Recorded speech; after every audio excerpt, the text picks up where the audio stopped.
Online शिक्षा व्यवस्था बच्चों के विकास में कितना सहायक। नमस्कार, मैं रियांशी, आप देख रहे हैं खबर समय।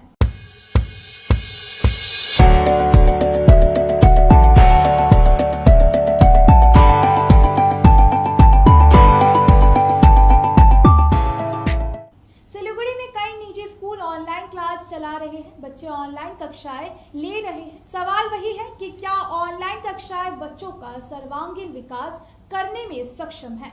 ऑनलाइन शिक्षा व्यवस्था से बच्चे कितना लाभ उठा रहे हैं, वे इसके माध्यम से कितना सीख पा रहे हैं, उनके व्यवहार में क्या क्या तब्दीलियां आ रही है, इन सभी बिंदुओं पर पहले ही प्रकाश डाला जा चुका है। स्वामी विवेकानंद ने शिक्षा को जीवन के विकास का मंत्र बताते हुए कहा था कि मात्र सूचना प्राप्त करना, पुस्तकों से सीखना अथवा इच्छाओं पर बलपूर्वक रोक लगाकर यांत्रिक बना देना शिक्षा नहीं है। शिक्षा वो है जो मनुष्य को साहसी और चरित्रवान बनाता है। हमारी वर्तमान शिक्षा व्यवस्था पुस्तकें पढ़ना और उसके आधार पर मूल्यांकन कर बच्चों को पास कराना मात्र रह गया है। शिक्षा और शिक्षण पद्धति को लेकर कोई ठोस व आदर्श चरित्र नहीं होने से एक दुविधा की स्थिति उत्पन्न हो गई है।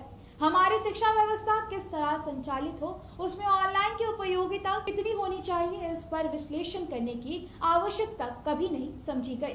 आज इस बारे में कोई निश्चित धारणा नहीं होने से ही अनिश्चितता की स्थिति उत्पन्न हो गई है और इसी कारण हर नई पीढ़ी को दंड भोगना पड़ता है। ऑनलाइन शिक्षा व्यवस्था बच्चों को सिखाना का मुझसे ज्यादा मानसिक प्रताड़ना का कारण बन चुकी है। जिस तरह से मानव संसाधन मंत्रालय को अभिभावकों से शिकायतें मिल रही हैं, उस पर मानव संसाधन विकास मंत्रालय को कुछ सोचने का अवसर है। विद्यालय की ओर से बच्चों को घंटों ऑनलाइन पढ़ाया जा रहा है, उतना ही नहीं होमवर्क भी दिया जा रहा है।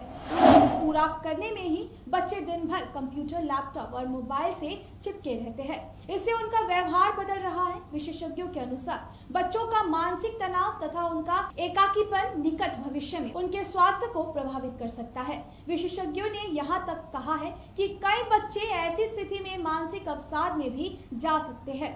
दूसरी ओर उनका अनुभव है कि स्कूल का माहौल ऐसा होता है जहां बच्चे आपस में अपना अनुभव शेयर करते हैं। इससे उनके मस्तिष्क पर पढ़ाई का बोझ कम हो जाता है। इसके साथ ही फिजिकल एक्टिविटी का अवसर मिलने से पढ़ाई में उनका आनंद और लगन बढ़ जाती है।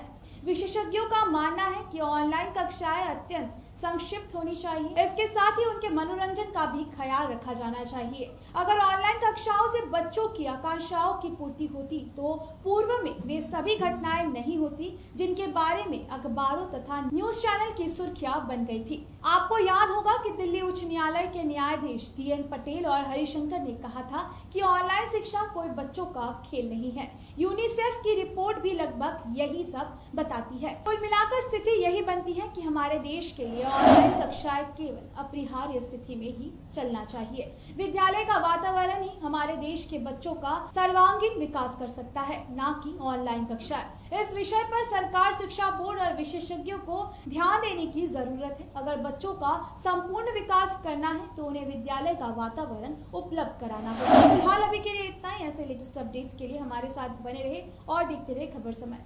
हर समय खबर समय। धन्यवाद।